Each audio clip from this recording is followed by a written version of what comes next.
Well, when we decided to do a self-access kitchen for the students, we had a problem, about the mugs. Who was going to wash them, what kind of mugs, and we didn't want to actually have paper mugs or plastic mugs because they're actually very bad for the environment, and we didn't want lots and lots of things thrown away. So I suggested that we have a mug where every student has their own mug. It's been an absolute success.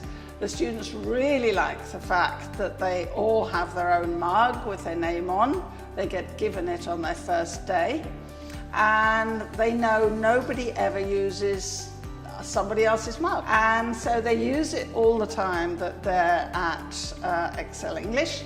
And then when they leave, when we have the leaving ceremony, we remind them that it's their mug and they can take it when they go home. Very gratifying that our mugs have gone around the world together with the English the students have learnt with us.